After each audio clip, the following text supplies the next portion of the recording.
أعوذ بالله من الشيطان الرجيم. بسم الله الرحمن الرحيم.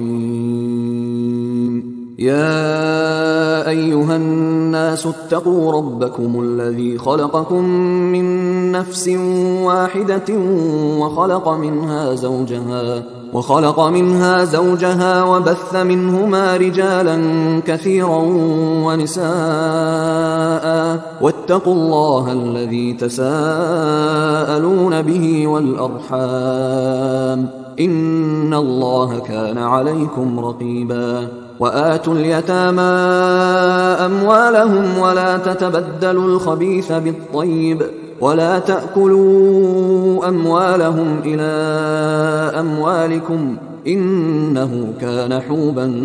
كبيرا. وإن خفتم ألا تقسطوا في اليتامى فانكحوا ما طاب لكم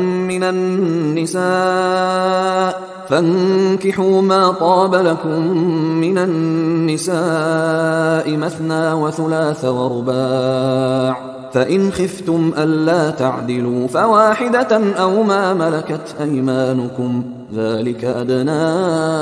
ألا تعولوا. وآتوا النساء صدقاتهن نحلة، فإن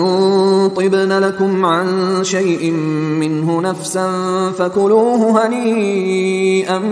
مريئا. ولا تؤتوا السفهاء أموالكم التي جعل الله لكم قياما وارزقوهم فيها واكسوهم وقولوا لهم قولا معروفا. وابتلوا اليتامى حتى إذا بلغوا النكاح، فإن آنستم منهم رشدا فادفعوا إليهم أموالهم، ولا تأكلوها إسرافا وبدارا أن يكبروا. ومن كان غنيا فليستعفف، ومن كان فقيرا فليأكل بالمعروف. فإذا دفعتم إليهم أموالهم فأشهدوا عليهم، وكفى بالله حسيبا. للرجال نصيب مما ترك الوالدان والأقربون، وللنساء نصيب مما ترك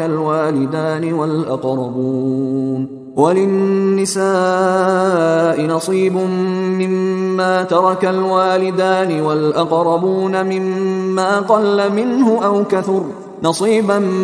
مفروضا. وإذا حضر القسمة أولو القربى واليتامى والمساكين فارزقوهم منه وقولوا لهم قولا معروفا. وليخشى الذين لو تركوا من خلفهم ذرية ضعافا خافوا عليهم فليتقوا الله وليقولوا قولا سديدا. إن الذين يأكلون أموال اليتامى ظلما إنما يأكلون في بطونهم نارا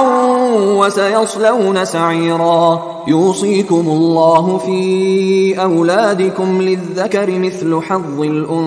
الأنثيين، فإن كن نساء فوق 2 فلهن ثلثا ما ترك، وإن كانت واحدة فلها النصف، ولأبويه لكل واحد منهما السدس مما ترك إن كان له ولد، فإن لم يكن له ولد وورثه أبواه فلأمه الثلث، فإن كان له إخوة فلأمه السدس من بعد وصية يوصي بها أو دين. آباؤكم وأبناؤكم لا تدرون أيهم أقرب لكم نفعا، فريضة من الله، إن الله كان عليما حكيما. ولكم نصف ما ترك أزواجكم إن لم يكن لهن ولد، فإن كان لهن ولد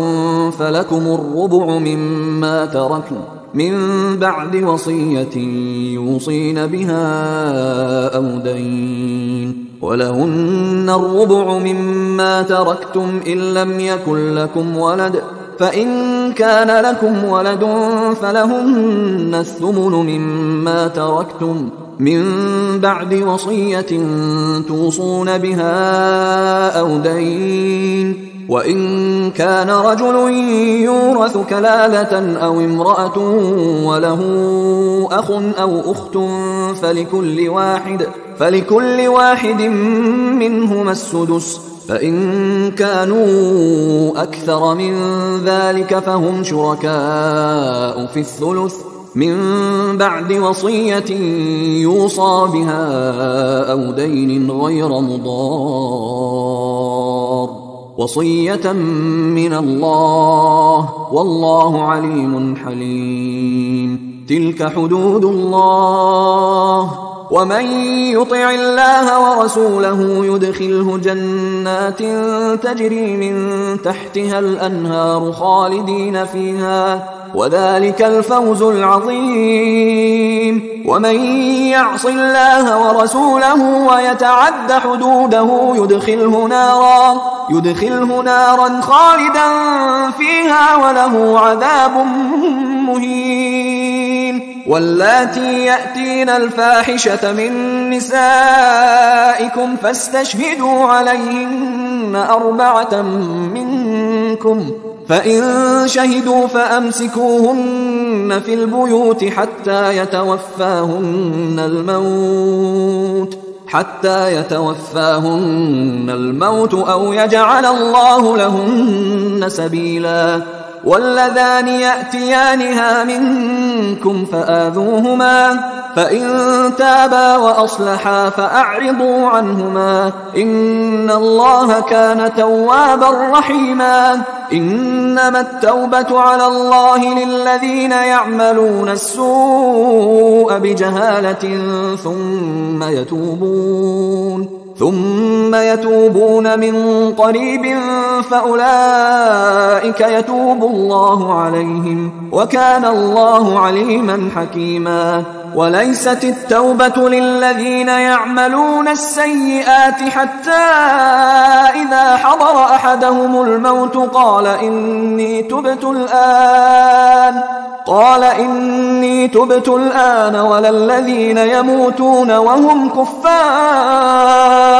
أولئك أعتدنا لهم عذابا أليما. يا أيها الذين آمنوا لا يحل لكم أن ترثوا النساء كرها ولا تعضلوهن لتذهبوا ببعض ما آتيتموهن إلا أن يأتين بفاحشة مبينة، وعاشروهن بالمعروف، فإن كرهتموهن فعسى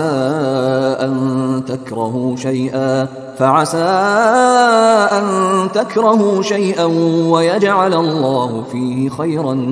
كثيرا. وإن أردتم استبدال زوج مكان زوج وآتيتم إحداهن قنطارا فلا تأخذوا منه شيئا، أتأخذونه بهتانا وإثما مبينا؟ وكيف تأخذونه وقد أفضى بعضكم إلى بعض وأخذن منكم ميثاقا غليظا؟ ولا تنكحوا ما نكح آباؤكم من النساء إلا ما قد سلف، إنه كان فاحشة ومقتا وساء سبيلا. حرمت عليكم أمهاتكم وبناتكم وأخواتكم وعماتكم وخالاتكم وبنات الأخ وبنات الأخت وأمهاتكم اللاتي أرضعنكم وأخواتكم من الرضاعة وأمهات نسائكم وربائبكم اللاتي في حجوركم من نسائكم اللاتي دخلتم بهن، فإن لم تكونوا دخلتم بهن فإن لم تكونوا دخلتم بهن فلا جناح عليكم، وحلائل أبنائكم الذين من أصلابكم، وأن تجمعوا بين الأختين إلا ما قد سلف، إن الله كان غفورا رحيما. والمحصنات من النساء إلا ما ملكت أيمانكم كتاب الله عليكم، وأحل لكم ما وراء ذلكم أن تبتغوا بأموالكم محصنين غير مسافحين، فما استمتعتم به منهن فآتوهن أجورهن فريضة، ولا جناح عليكم فيما تراضيتم به من بعد الفريضة، إن الله كان عليما حكيما. ومن لم يستطع منكم طولا أن ينكح المحصنات المؤمنات فمما ملكت أيمانكم من فتياتكم المؤمنات، والله أعلم بإيمانكم بعضكم من بعض، فانكحوهن بإذن أهلهن وآتوهن أجورهن بالمعروف محصنات غير مسافحات ولا متخذات أخدان، فإذا أحصن فإن أتين بفاحشة فعليهن نصف ما على المحصنات من العذاب، ذلك لمن خشي العنة منكم، وأن تصبروا خير لكم، والله غفور رحيم. يريد الله ليبين لكم ويهديكم سنن الذين من قبلكم ويتوب عليكم، والله عليم حكيم. والله يريد أن يتوب عليكم ويريد الذين يتبعون الشهوات أن تميلوا ميلا عظيما. يريد الله أن يخفف عنكم وخلق الإنسان ضعيفا. يا أيها الذين آمنوا لا تأكلوا أموالكم بينكم بالباطل إلا أن تكون تجارة عن تراض منكم، ولا تقتلوا أنفسكم، إن الله كان بكم رحيما. ومن يفعل ذلك عدوانا وظلما فسوف نصليه نارا، وكان ذلك على الله يسيرا. إن تجتنبوا كبائر ما تنهون عنه نكفر عنكم سيئاتكم وندخلكم مدخلا كريما. ولا تتمنوا ما فضل الله به بعضكم على بعض، للرجال نصيب مما اكتسبوا وللنساء نصيب مما اكتسبن، واسألوا الله من فضله، إن الله كان بكل شيء عليما. ولكل جعلنا موالي مما ترك الوالدان والأقربون والذين عقدت أيمانكم فآتوهم نصيبهم، إن الله كان على كل شيء شهيدا. الرجال قوامون على النساء بما فضل الله بعضهم على بعض وبما أنفقوا من أموالهم، فالصالحات قانتات حافظات للغيب بما حفظ الله. واللاتي تخافون نشوزهن فعظوهن واهجروهن في المضاجع واضربوهن، فإن أطعنكم فلا تبغوا عليهن سبيلا، إن الله كان عليا كبيرا. وإن خفتم شقاق بينهما فابعثوا حكما من أهله وحكما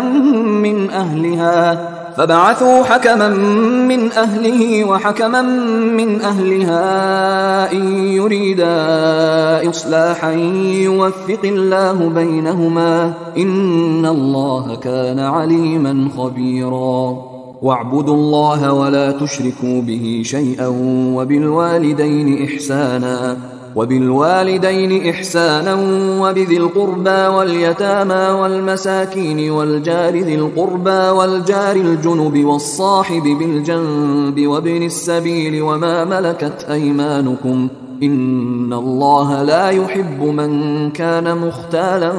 فخورا الذين يبخلون ويأمرون الناس بالبخل ويكتمون ما آتاهم الله من فضله وأعتدنا للكافرين عذابا مهينا والذين ينفقون أموالهم رئاء الناس ولا يؤمنون بالله ولا باليوم الآخر ومن يكن الشيطان له قرينا فساء قرينا وماذا عليهم لو آمنوا بالله واليوم الآخر وأنفقوا مما رزقهم الله وكان الله بهم عليما إن الله لا يظلم مثقال ذرة وإن تك حسنة يضاعفها ويؤت من لدنه أجرا عظيما فكيف إذا جئنا من كل أمة بشهيد وجئنا بك على هؤلاء شهيدا يومئذ يود الذين كفروا وعصوا الرسول لو تسوى بهم الأرض ولا يكتمون الله حديثا يا أيها الذين آمنوا لا تقربوا الصلاة وأنتم سكارى حتى تعلموا ما تقولون ولا جنبا إلا عابري سبيل حتى تغتسلوا وإن كنتم مرضى أو على سفر أو جاء أحد منكم من الغائط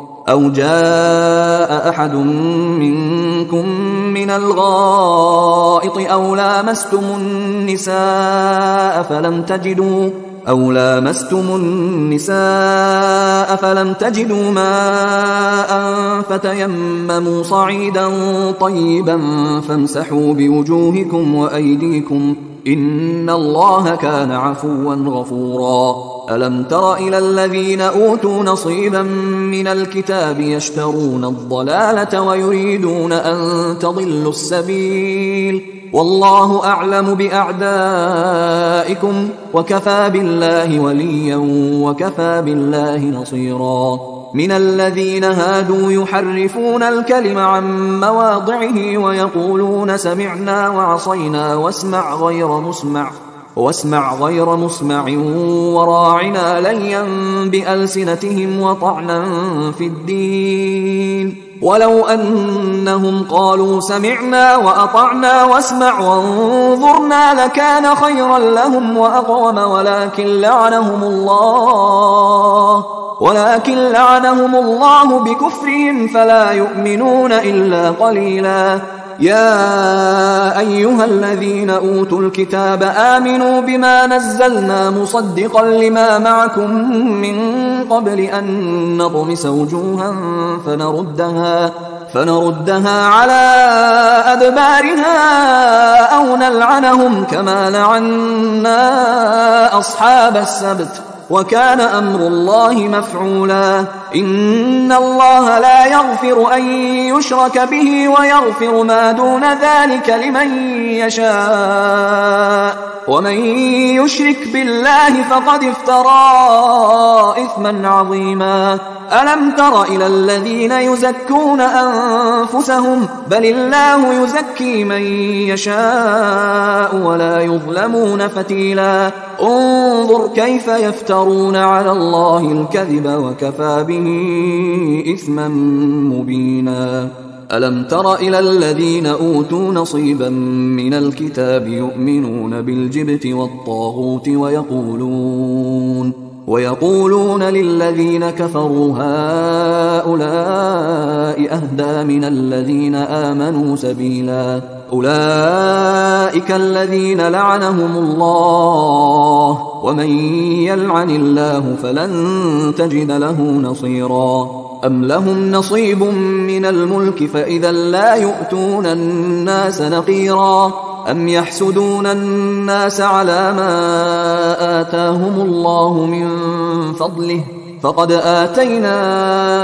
آل إبراهيم الكتاب والحكمة وآتيناهم ملكا عظيما فمنهم من آمن به ومنهم من صد عنه وكفى بجهنم سعيرا إن الذين كفروا بآياتنا سوف نصليهم نارا كلما نضجت جلودهم بدلناهم جلودا غيرها ليذوقوا العذاب إن الله كان عزيزا حكيما والذين آمنوا وعملوا الصالحات سندخلهم جنات تجري من تحتها الأنهار خالدين فيها أبدا لهم فيها أزواج مطهرة وندخلهم ظلا ظليلا إن الله يأمركم أن تؤدوا الأمانات إلى أهلها وإذا حكمتم بين الناس أن تحكموا بالعدل إن الله نعم يعظكم به إن الله كان سميعا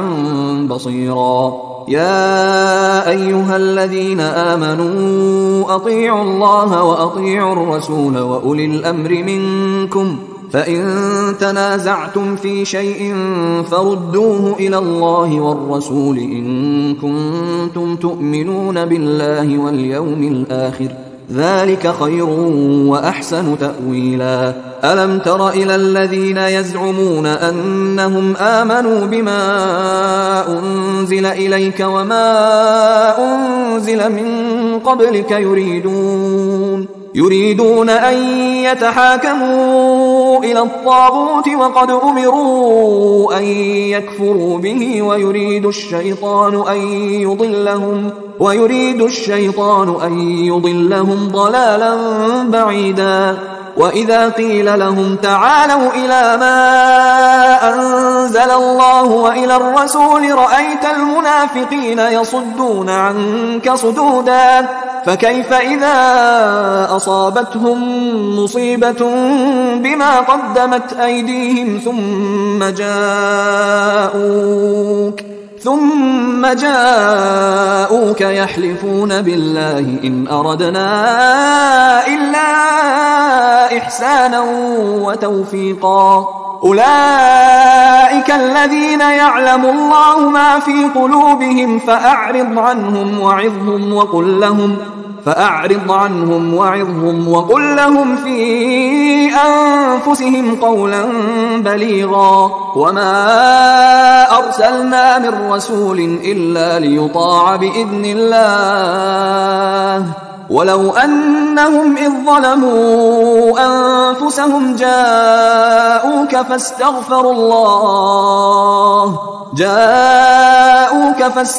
الله واستغفر لهم الرسول لوجدوا الله توابا رحيما فلا وربك لا يؤمنون حتى يحكموك فيما شجر بينهم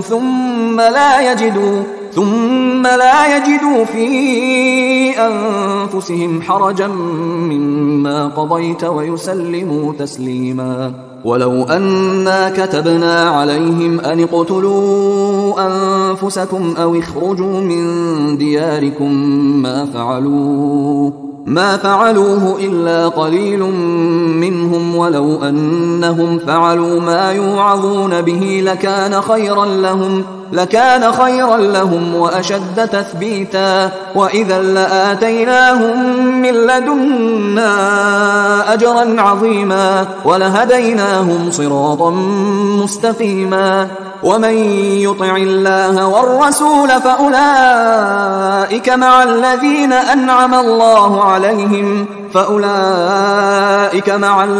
أنعم الله عليهم من النبيين والصديقين والشهداء والصالحين وحسن أولئك رفيقا ذلك الفضل من الله وكفى بالله عليما يا أيها الذين آمنوا خذوا حذركم فانفروا ثبات أو انفروا جميعا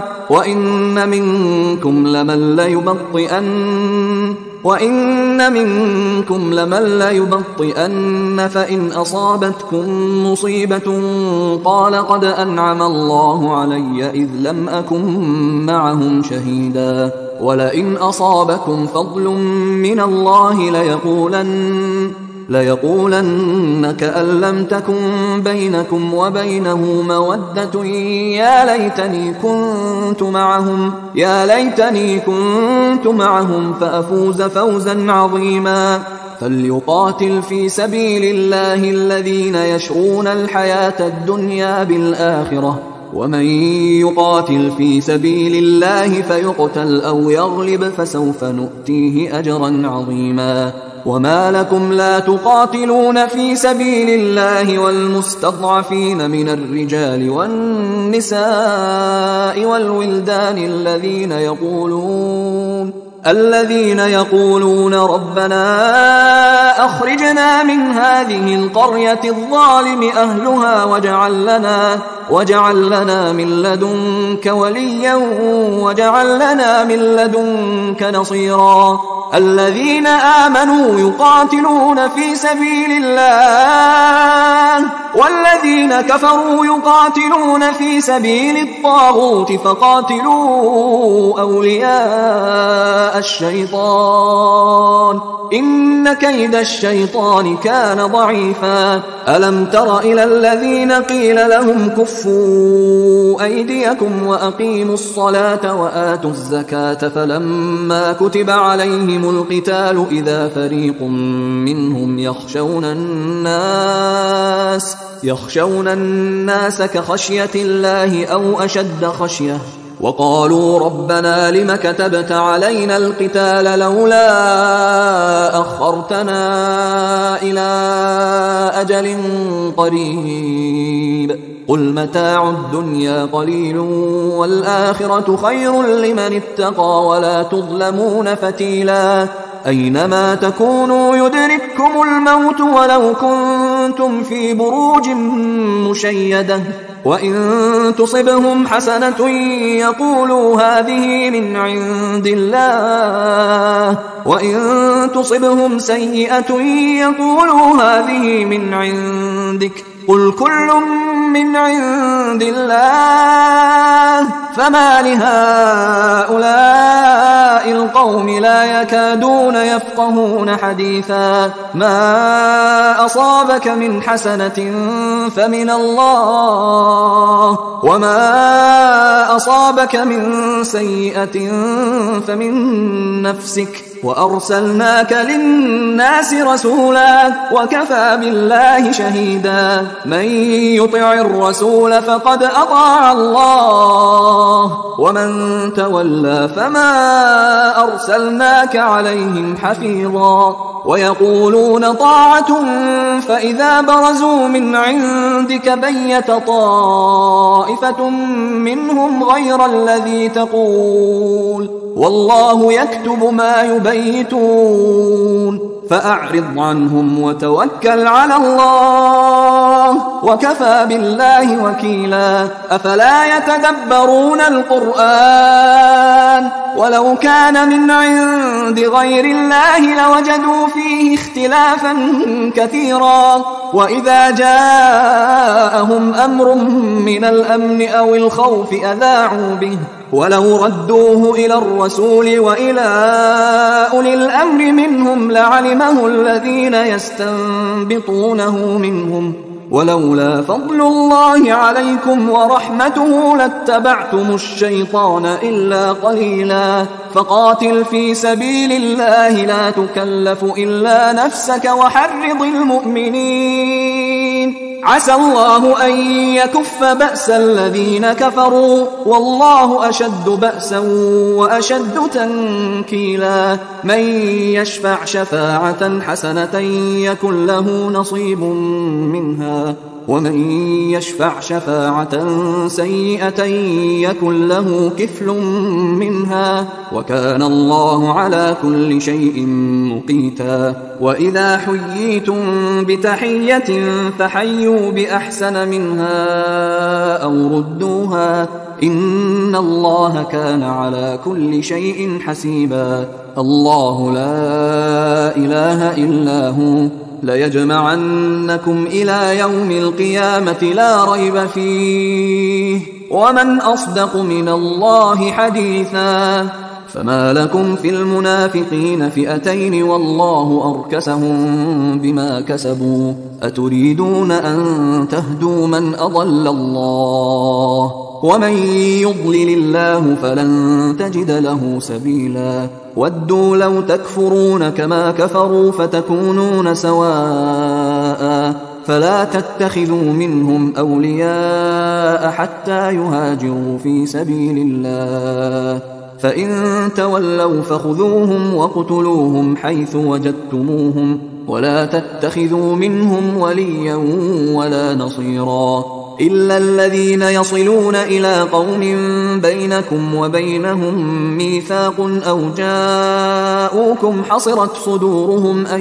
يقاتلوكم أو يقاتلوا قومهم ولو شاء الله لسلطهم عليكم فلقاتلوكم فإن اعتزلوكم فلم يقاتلوكم وألقوا إليكم السلم فما جعل الله لكم عليهم سبيلا. ستجدون آخرين يريدون أن يأمنوكم ويأمنوا قومهم كلما ردوا إلى الفتنة أركسوا فيها فإن لم يعتزلوكم ويلقوا إليكم السلم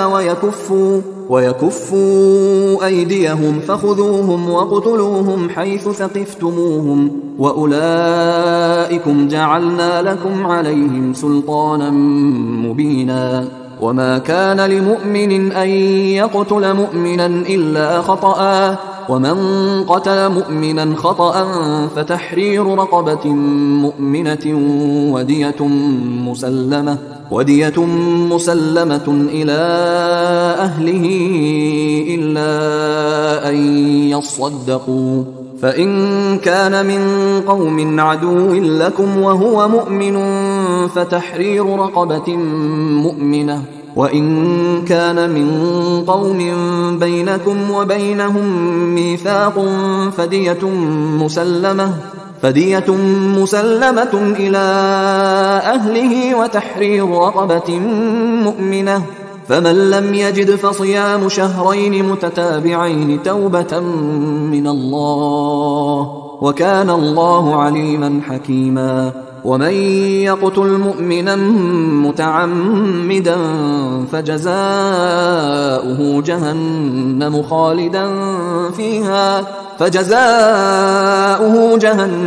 خالدا فيها وغضب الله عليه ولعنه وأعد له عذابا عظيما. يا أيها الذين آمنوا إذا ضربتم في سبيل الله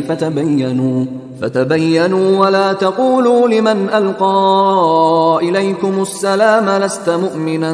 تبتغون عرض الحياة الدنيا فعند الله مغانم كثيرة كذلك كنتم من قبل فمن الله عليكم فتبينوا إن الله كان بما تعملون خبيرا. لا يستوي القاعدون من المؤمنين غير أولي الضرر والمجاهدون في سبيل الله بأموالهم وأنفسهم فضل الله المجاهدين بأموالهم وأنفسهم على القاعدين درجة وكلا وعد الله الحسنى وفضل الله المجاهدين على القاعدين أجرا عظيما درجات منه ومغفرة ورحمة وكان الله غفورا رحيما. إن الذين توفاهم الملائكة ظالمي أنفسهم قالوا فيم كنتم قالوا كنا مستضعفين في الأرض قالوا ألم تكن أرض الله واسعة فتهاجروا فيها فأولئك مأواهم جهنم وساءت مصيرا إلا المستضعفين من الرجال والنساء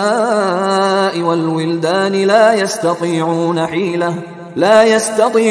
حيلة ولا يهتدون سبيلا فأولئك عسى الله أن يعفو عنهم وكان الله عفوا غفورا ومن يهاجر في سبيل الله يجد في الأرض مراغما كثيرا وسعة ومن يخرج من بيته مهاجرا إلى الله ورسوله ثم يدركه الموت فقد وقع أجره على الله وكان الله غفورا رحيما وإذا ضربتم في الأرض فليس عليكم جناح أن تقصروا من الصلاة إن خفتم أن يفتنكم الذين كفروا إن الكافرين كانوا لكم عدوا مبينا وإذا كنت فيهم فأقمت لهم الصلاة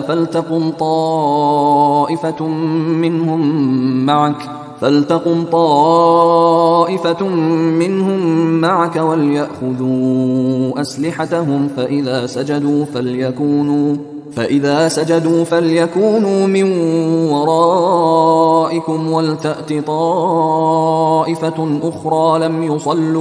ولتأت طائفة أخرى لم يصلوا فليصلوا معك وليأخذوا حذرهم وأسلحتهم ود الذين كفروا لو تغفلون عن أسلحتكم وأمتعتكم فيميلون عليكم ميلة واحدة ولا جناح عليكم إن كان بكم أذى من مطر أو كنتم مرضى أن تضعوا أسلحتكم وخذوا حذركم إن الله أعد للكافرين عذابا مهينا فإذا قضيتم الصلاة فاذكروا الله قياما وقعودا وعلى جنوبكم فإذا اطمأننتم فأقيموا الصلاة إن الصلاة كانت على المؤمنين كتابا موقوتا ولا تهنوا في ابتغاء القوم إن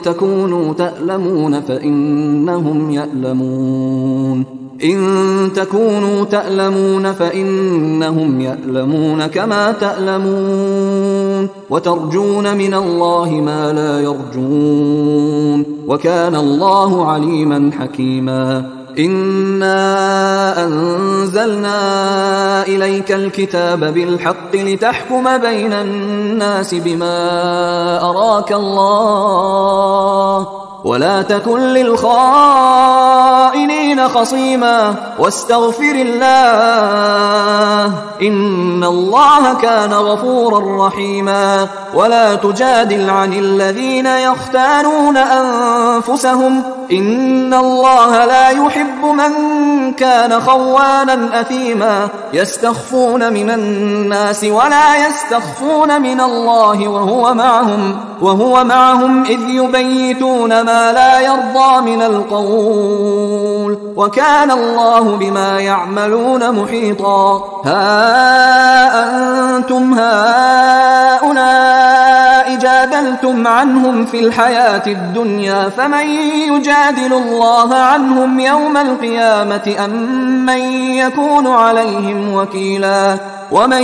يعمل سوءا أو يظلم نفسه ثم يستغفر الله يجد الله غفورا رحيما ومن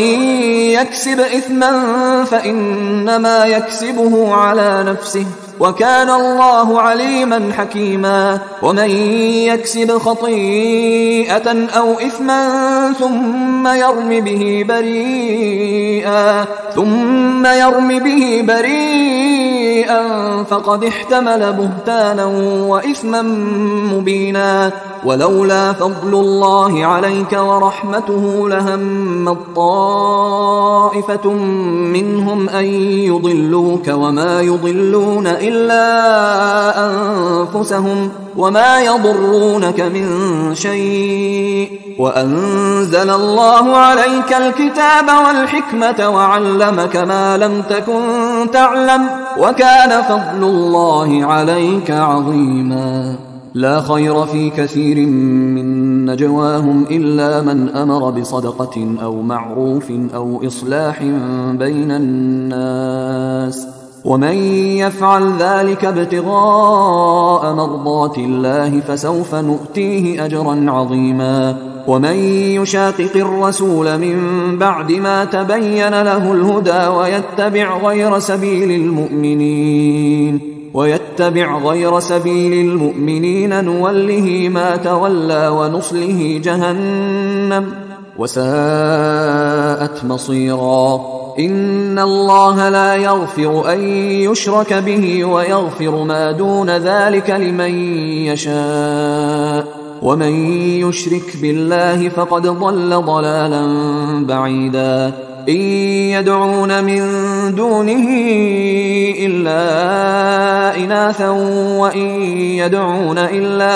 وإن يدعون إلا شيطانا مريدا لعنه الله وقال لأتخذن من عبادك نصيبا مفروضا ولأضلنهم ولأمنينهم ولآمرنهم فليبتكن آذان الأنعام ولآمرنهم فليغيرن خلق الله ومن يتخذ الشيطان وليا من دون الله فقد خسر خسرانا مبينا. يعدهم ويمنيهم وما يعدهم الشيطان إلا غرورا. أولئك مأواهم جهنم ولا يجدون عنها محيصا. والذين آمنوا وعملوا الصالحات سندخلهم جنات تجري من تحتها الأنهار خالدين فيها أبدا وعد الله حقا ومن أصدق من الله قيلا. ليس بأمانيكم ولا أماني أهل الكتاب. من يعمل سوءا يجز به ولا يجد له من دون الله وليا ولا نصيرا. ومن يعمل من الصالحات من ذكر أو أنثى وهو مؤمن فأولئك يدخلون الجنة ولا يظلمون نقيرا. ومن أحسن دينا ممن أسلم وجهه لله وهو محسن واتبع ملة إبراهيم حنيفا واتخذ الله إبراهيم خليلا. ولله ما في السماوات وما في الأرض وكان الله بكل شيء محيطا. ويستفتونك في النساء قل الله يفتيكم فيهن وما يتلى عليكم في الكتاب في يتامى النساء اللاتي لا تؤتونهن ما كتب لهن وترغبون أن تنكحوهن والمستضعفين من الولدان وأن تقوموا لليتامى بالقسط وما تفعلوا من خير فإن الله كان به عليما. وإن امرأة خافت من بعلها نشوزا أو إعراضا فلا جناح عليهما أن يصلحا بينهما صلحا والصلح خير. وأحضرت الأنفس الشح وإن تحسنوا وتتقوا فإن الله كان بما تعملون خبيرا. ولن تستطيعوا أن تعدلوا بين النساء ولو حرصتم فلا تميلوا كل الميل فتذروها كالمعلقة وإن تصلحوا وتتقوا فإن الله كان غفورا رحيما وإن يتفرقا يغني الله كلا من سعته وكان الله واسعا حكيما ولله ما في السماوات وما في الأرض ولقد وصينا الذين أوتوا الكتاب من قبلكم وإياكم أن اتقوا الله وإن تكفروا فإن لله ما في السماوات وما في الأرض وكان الله غنيا حميدا ولله ما في السماوات وما في الأرض وكفى بالله وكيلا إن يشأ يذهبكم أيها الناس ويأت بآخرين وكان الله على ذلك قديرا من كان يريد ثواب الدنيا فعند الله ثواب الدنيا والآخرة وكان الله سميعا بصيرا يا أيها الذين آمنوا كونوا قوامين بالقسط شهداء لله ولو على أنفسكم أو الوالدين والأقربين إن يكن غنيا أو فقيرا فالله أولى بهما فلا تتبعوا الهوى أن تعدلوا وإن تلووا أو تعرضوا فإن الله كان بما تعملون خبيرا يا أيها الذين آمنوا بالله ورسوله والكتاب الذي نزل على رسوله والكتاب الذي أنزل من قبل ومن يكفر بالله وملائكته وكتبه ورسله واليوم الآخر فقد ضل ضلالا بعيدا إن الذين آمنوا ثم كفروا ثم آمنوا ثم كفروا ثم ازدادوا كفرا لم يكن الله ليغفر لهم ولا ليهديهم سبيلا بشر المنافقين بأن لهم عذابا أليما الذين يتخذون الكافرين أولياء من دون المؤمنين أيبتغون عندهم العزة فإن العزة لله جميعا وقد نزل عليكم في الكتاب أن إذا سمعتم آيات الله يكفر بها ويستهزأ بها فلا تقعدوا معهم حتى يخوضوا في حديث غيره إنكم إذا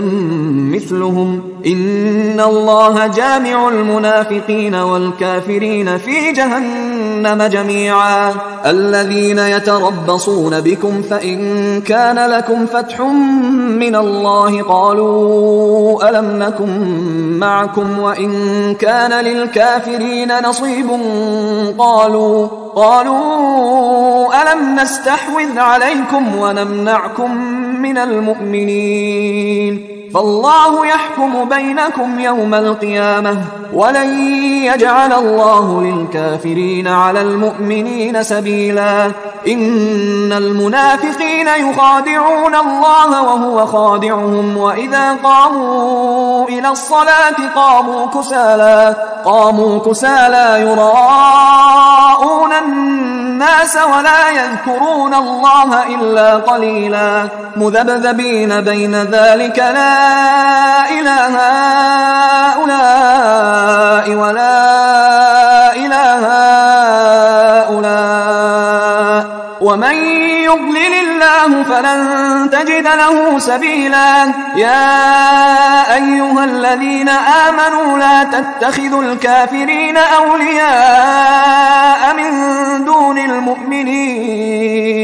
أتريدون أن تجعلوا لله عليكم سلطانا مبينا إن المنافقين في الدرك الأسفل من النار ولن تجد لهم نصيرا إلا الذين تابوا وأصلحوا واعتصموا بالله وأخلصوا دينهم لله فأولئك مع المؤمنين، وسوف يؤتي الله المؤمنين أجرا عظيما. ما يفعل الله بعذابكم إن شكرتم وآمنتم، وكان الله شاكرا عليما. لا يحب الله الجهر بالسوء من القول إلا من ظلم، وكان الله سميعا عليما. إن تبدوا خيرا أو تخفوه أو تعفوا عن سوء فإن الله كان عفوا قديرا. إن الذين يكفرون بالله ورسله ويريدون أن يفرقوا بين الله ورسله ويقولون نؤمن ببعض ونكفر ببعض ويريدون أن يتخذوا بين ذلك سبيلا. أولئك هم الكافرون حقا، وأعتدنا للكافرين عذابا مهينا. والذين آمنوا بالله ورسله ولم يفرقوا بين أحد منهم أولئك سوف يؤتيهم أجورهم، وكان الله غفورا رحيما. يسألك أهل الكتاب أن تنزل عليهم كتابا من السماء، فقد سألوا موسى أكبر من ذلك فقالوا أرنا الله جهرة فأخذتهم الصاعقة بظلمهم، ثم اتخذوا العجل من بعد ما جاءتهم البينات فعفونا عن ذلك وآتينا موسى سلطانا مبينا. ورفعنا فوقهم الطور بميثاقهم وقلنا لهم ادخلوا الباب سجدا وقلنا لهم لا تعدوا في السبت وأخذنا منهم ميثاقا غليظا. فبما نقضهم ميثاقهم وكفرهم بآيات الله وقتلهم الأنبياء بغير حق وقولهم قلوبنا غلف، بل طبع الله عليها بكفرهم فلا يؤمنون إلا قليلا. وبكفرهم وقولهم على مريم بهتانا عظيما، وقولهم إنا قتلنا المسيح عيسى ابن مريم رسول الله وما قتلوه وما صلبوه ولكن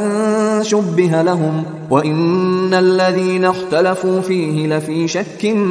منه ما لهم به من علم إلا اتباع الظن، وما قتلوه يقينا بل رفعه الله إليه، وكان الله عزيزا حكيما. وإن من أهل الكتاب إلا ليؤمنن به قبل موته ويوم القيامة يكون عليهم شهيدا. فبظلم من الذين هادوا حرمنا عليهم طيبات أحلت لهم وبصدهم عن سبيل الله كثيرا، وأخذهم الربا وقد نهوا عنه وأكلهم أموال الناس بالباطل، وأعتدنا للكافرين منهم عذابا أليما. لكن الراسخون في العلم منهم والمؤمنون يؤمنون بما أنزل إليك وما أنزل من قبلك والمقيمين الصلاة والمؤتون الزكاة والمؤمنون بالله واليوم الآخر أولئك سنؤتيهم أجرا عظيما. إنا أوحينا إليك كما أوحينا إلى نوح والنبيين من بعده، وأوحينا إلى إبراهيم وإسماعيل وإسحاق ويعقوب والأسباط وعيسى وأيوب ويونس وهارون وسليمان، وآتينا داود زبورا. ورسلا قد قصصناهم عليك من قبل ورسلا لم نقصصهم عليك، وكلم الله موسى تكليما. رسلا مبشرين ومنذرين لئلا يكون للناس على الله حجة بعد الرسل، وكان الله عزيزا حكيما. لكن الله يشهد بما أنزل إليك أنزله بعلمه والملائكة يشهدون وكفى بالله شهيدا. إن الذين كفروا وصدوا عن سبيل الله قد ضلوا ضلالا بعيدا. إن الذين كفروا وظلموا لم يكن الله ليغفر لهم ولا ليهديهم طريقا إلا طريق جهنم خالدين فيها أبدا، وكان ذلك على الله يسيرا. يا أيها الناس قد جاءكم الرسول بالحق من ربكم فآمنوا خيرا لكم، وإن تكفروا فإن لله ما في السماوات والأرض، وكان الله عليما حكيما. يا أهل الكتاب لا تغلوا في دينكم ولا تقولوا على الله إلا الحق، إنما المسيح عيسى ابن مريم رسول الله وكلمته ألقاها إلى مريم وروح